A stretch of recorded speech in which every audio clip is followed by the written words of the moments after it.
need some help. Mic stand. Praise the Lord, church, once again. Greetings in the name of our Lord and Savior Jesus Christ. Now, the third word Jesus said on the cross is, he is addressing his mother and his beloved disciple. Just now we read it, we have seen it. So you just imagine the scene there. Rajiv brother told, he explained actually how all the things, what are the things happened. He is in agony. Our Jesus, our dear Lord is in agony. Since night, he is going here and they are taking him from here and there, from Pilate to Anna, and like that he is suffering a lot. And how they were making him suffer. You just heard how he has undergone the suffering, the pain. He is in agony actually. I don't know how that we can't imagine. We can't imagine his suffering. I think we can't experience, even we can't experience or we can't imagine his agony. He's undergoing the pain like that, isn't it? You all know every time when we remember about his this crucifixion, really every one of us feel very bad and we wept, isn't it? But see here, the scene is his mother is standing there and his disciple, his beloved disciple is standing there. If you see, the scene there is the soldiers are dividing the garments. If you read above, the soldiers, what they are doing? They are just dividing the garments of Jesus. And if you see there, the women are standing there. Cleopas' wife, and Jesus' aunt is there, and Jesus' mother is there, Magdalene Mary is there. So you just imagine that situation in your minds. I want you all to imagine the situation, how our dear Jesus is suffering there on the cross. Actually, the first word, if you see, the first word reflects the word of what? Forgiveness, isn't it? The second word reflects the word of salvation. The third word gives the concept of family, affection, the relationships in the family. Mary is the natural mother of him, isn't it? She was with him throughout his life. Throughout his life, she was there. She is seeing every pain he is undergoing.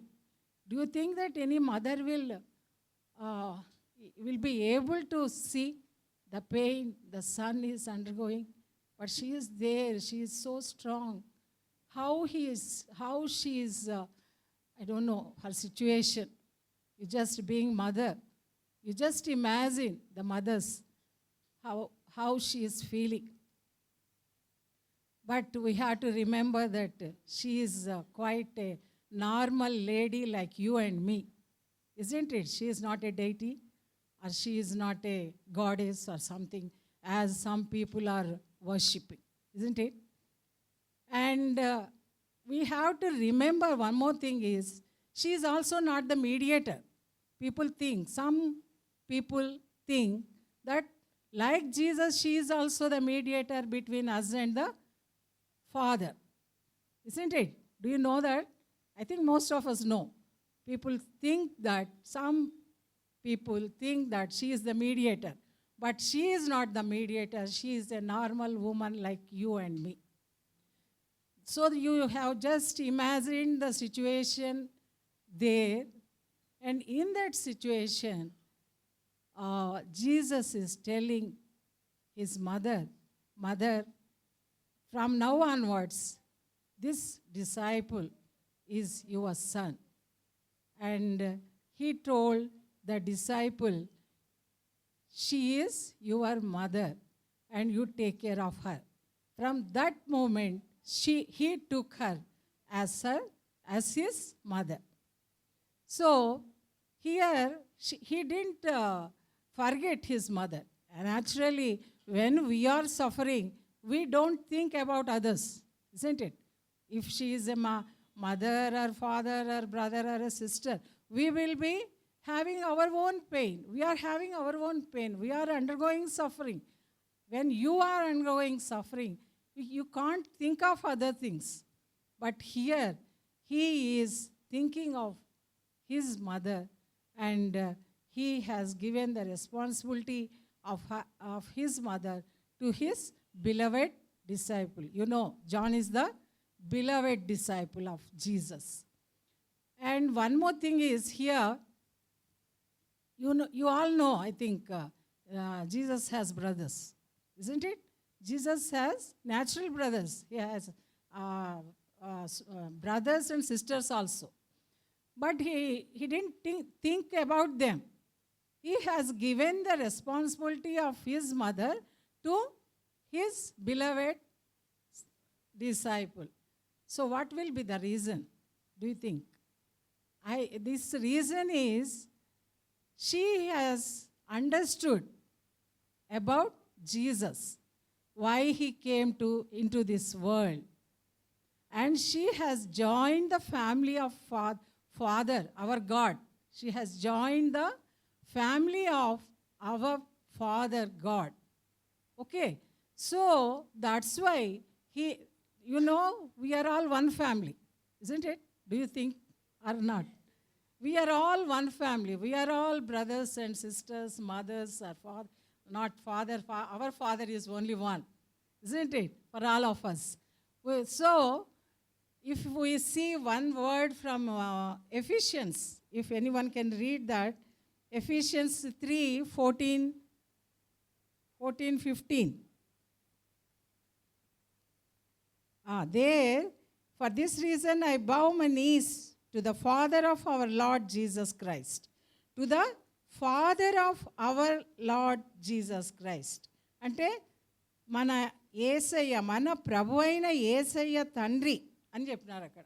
అంటే మన అందరికీ తండ్రి ఎవరు? దేవుడు, God, isn't it? And 15th, from whom the whole family in heaven and earth is named. The whole family in heaven and earth is named. ఆయన నామములోనే పరలోకంలో కానీ భూలోకంలో కానీ అందరము ఒక్క కుటుంబమై ఉన్నాం. మనం అందరము ఒక్క కుటుంబం. చూడండి ఇక్కడ, అందుకే దేవుడు యేసయ్య ఏం చేశాడు? మరియమ్మని తన శిష్యుడికి అప్పగించినాడు. ఆయనకు తెలుసు ఆమెకు వేరే కుమారులు ఉన్నారని తెలుసు, కానీ ఆమె కూడా you just remember that she stayed with them కదా. In Acts, it was written in the 1st chapter, she was there in the upper room, isn't it? She was there in the మేడ గదిలో ఆమె ఉండింది. They were all praying together. She was there for the infilling of the Holy Spirit. They were all praying. So it means that Mary has become the daughter of the Father. She understood why Jesus came into this world, and she was saved. She understood and she was saved, and she became one member of the family of the Father. Okay, so you just that's why she could I feel that she could withstand the pain and the suffering that her son is undergoing. Always I remember that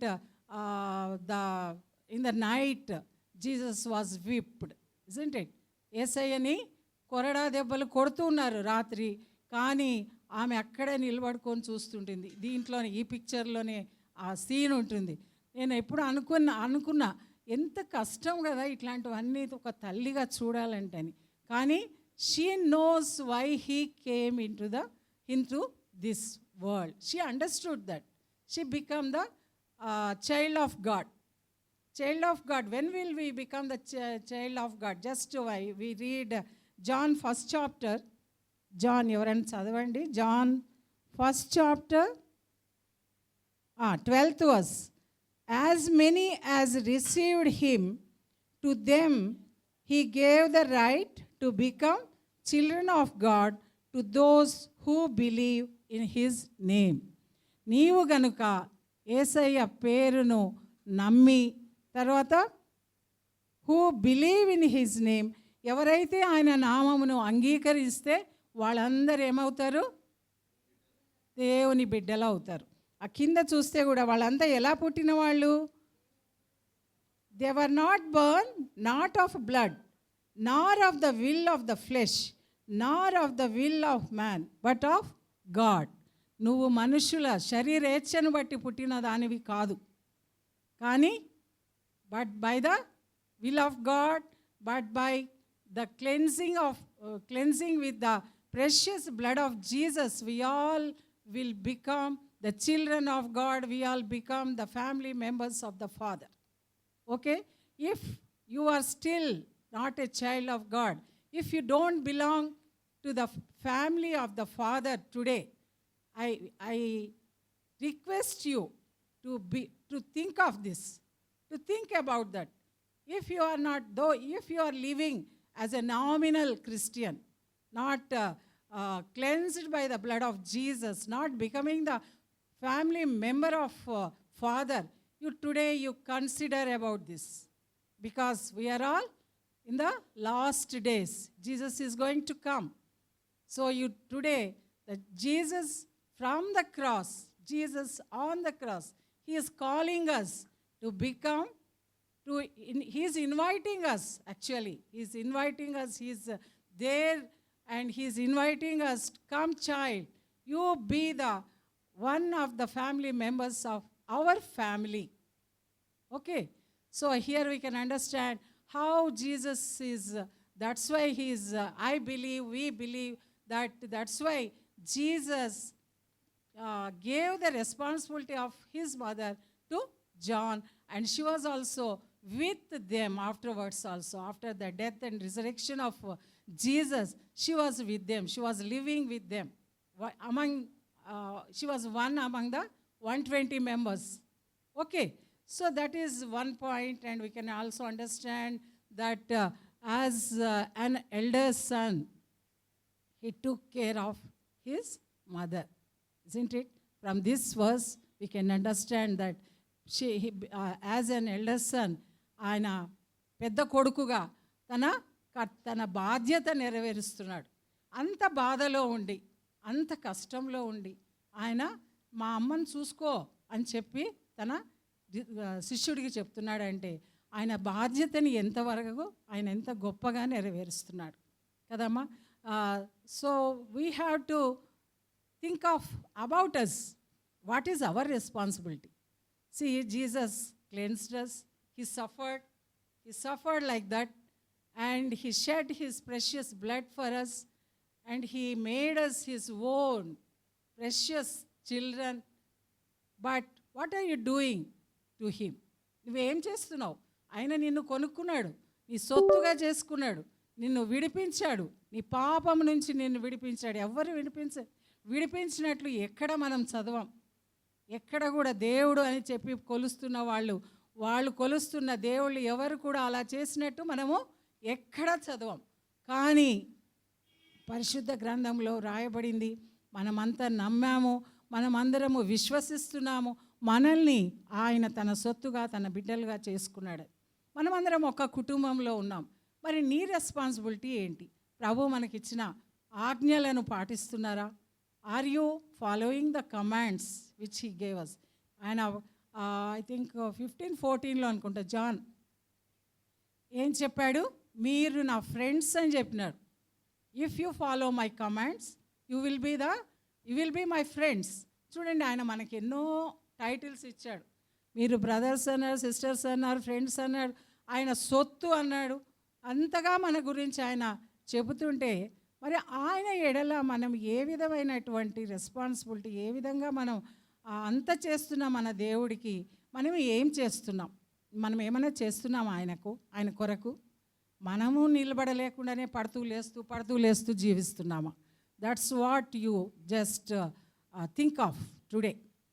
ఈరోజు ఆయనలో ఉంటాం, రేపు మళ్ళీ పడిపోతాం, మళ్ళీ ప్రభా నన్ను క్షమించని మళ్ళీ లేస్తాం. అంతే ఉంటుందా మన జీవితం? Always if you live like that, what is the use of our life? So today think of Jesus. He has taken the responsibility. He is fulfilling his responsibility. Are we fulfilling our responsibility towards our Jesus, towards our God? ఏం చేస్తున్నాం మనం? ఏం చేస్తున్నాం? As the sons and daughters of the Father, what are you doing? What are you doing to our great God? ఏం చేస్తున్నామమ్మా మనం? ఆయన కొరకు ఏం చేస్తున్నాం మనం? You just think about it. మన కోసం మనం బ్రతకడమే కాదు, ఇట్స్ నాట్ అది కాదు మన life, it's not our life. Jesus is not expecting that. We have to live for our God, for Jesus. He is expecting that. He has ఉంది కదా, జగత్ పునాది వేయబడక మునిపే ఆయన మనల్ని ఏర్పరచుకున్నారు, before the foundation of the world. అంతగా మనల్ని ఆయన ప్రేమిస్తుంటే మనము ఏం చేస్తున్నాం ఆయన కోసం? అంతగా మనల్ని ఆయన ఏర్పరచుకున్నాడు, పిలిచాడు మనల్ని అందరినీ. అందరి ఎడల ఒక గొప్ప ప్లాన్ ఆయన కలిగి ఉన్నాడు. ఆయన ప్లాన్ ఏంటి నా జీవితంలో అని ఎప్పుడైనా ఆలోచించావా? ఎప్పుడన్నా ఆలోచించుకున్నారా? ఆయన ప్లాన్ నా లైఫ్లో ఏంటి, ఎందుకు నన్ను ఆయన సేవ్ చేసినట్టు అని ఎప్పుడైనా ఆలోచించారా మీరు? అది మనది ప్రైమ్ రెస్పాన్సిబిలిటీ, అది మన లైఫ్లో. That is the prime responsibility in our life. Some maybe లాస్ట్లో కూడా ఉంది కదా, మాథ్యూ లాస్ట్ చాప్టర్ లాస్ట్లో ఏం చెప్పాడు ఆయన? What is his command? Go and preach throughout the world. మరి అలా ఏమన్నా షేర్ చేసుకుంటున్నారా? Are you sharing about him with others? That is the one responsibility we all have been given. Then the second one is, are you praying? Indaka second first verse lo kuda chepparu, are you praying for others? We are all the intercessors. Prayer చేయమని మనకు దేవుడు చెప్పాడు. ఎక్కడ ఉంటుందంటే ఐజాయాలో ఉంటుంది ఒక మాట, you are all watchmen. What are we are all watchmen. Watchmen duty ఏంటి? ఆ ఇంటిని లేకపోతే ఆఫీస్ని we have to protect. So we are all the watchmen and we have to protect our church or our family, our colony or our city or our district or our nation. That is our responsibility. We have to protect. From whom we have to protect? From whom? Who is the enemy of us all? Common enemy. Who is the common enemy? మన అందరికి శత్రువు ఎవరమ్మా? సాతానుడు నుంచి మన అందరినీ తప్పించుకోవడానికి, మనమందరం ప్రొటెక్ట్ చేయబడడానికి, రక్షింపబడినట్లుగా, రక్షణ కొరకు ఇతరులు వాడి క్రింద ఉన్న వారిని వాడేం చేస్తున్నాడు? ప్రపంచానంతటిని వాడు ఏలుకుంటూ వాడు అందరినీ తన కిందకి తీసేసుకుంటున్నాడు. He is taking everybody with him to the hell. Are you protecting them from his కబంధ హస్తాలు అనొచ్చు తెలుగులో, ఫ్రమ్ హిజ్ హ్యాండ్స్. నువ్వు విడిపిస్తున్నావా వాళ్ళని? వాళ్ళ కోసం, మన చుట్టూ ఉన్న వాళ్ళ కోసం ప్రార్థన చేస్తున్నావా? So today Jesus is reminding us, are you praying for the salvation of others? నరకానికి పోతున్న వాళ్ళను విడిపిస్తున్నావా? అది ఒక responsibility. Then as in the family, what is your responsibility? Are you fulfilling that role as a mother, as a father, as a sister or as a wife, as a husband? మీ role మీరు fulfil చేస్తున్నారా? తండ్రిగా, కుమారునిగా, తల్లిగా, భార్యగా. అదొకటి. ఇక్కడ Jesus కుమారుడిగా తన రెస్పాన్సిబిలిటీ ఫుల్ఫిల్ చేశారు. నీవు చేస్తున్నావా అని అడుగుతున్నాడు ఫ్యామిలీలో. తర్వాత ఇంకొకటి ఏంటంటే యువర్ రెస్పాన్సిబిలిటీ ఇన్ ద చర్చ్కి వస్తున్నాం, చర్చ్ మెంబర్స్గా ఉన్నాం. మరి మా చర్చ్లో మన రెస్పాన్సిబిలిటీ ఏంటి? వచ్చి వెళ్ళిపోవటమేనా? వినేసి ఏదో వేస్తే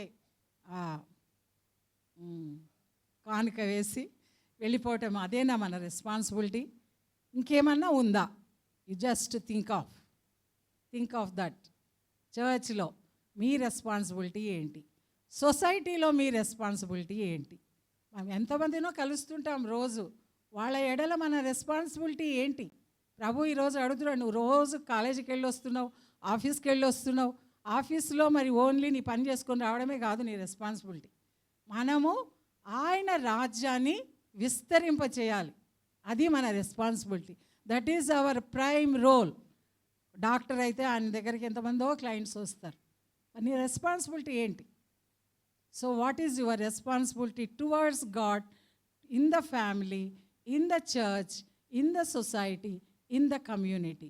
So you just think of these two things about how Jesus fulfilled his responsibility towards his mother. అక్కడ మనకి ఆయనకున్న ప్రేమ, ఆయనకున్న అఫెక్షన్, ఫ్యామిలీ రిలేషన్షిప్ మీద ఆయనకున్నటువంటి ఆయన కన్సర్న్ మనకు అర్థమవుతా ఉంది. How he is concerned about the relationship in the family, అది కనిపిస్తుంది. తర్వాత ఆయన ఫ్యామిలీలోకి రండి అందరూ అని ఆయన పిలుస్తున్నాడు. నువ్వు ఆయన ఫ్యామిలీలో మెంబర్గా ఉన్నావా? నీ రెస్పాన్సిబిలిటీ ఏంటి అనేది ఈరోజు మనము ఈ మాట ద్వారా నేర్చుకుంటున్నాం. Thank you pastor.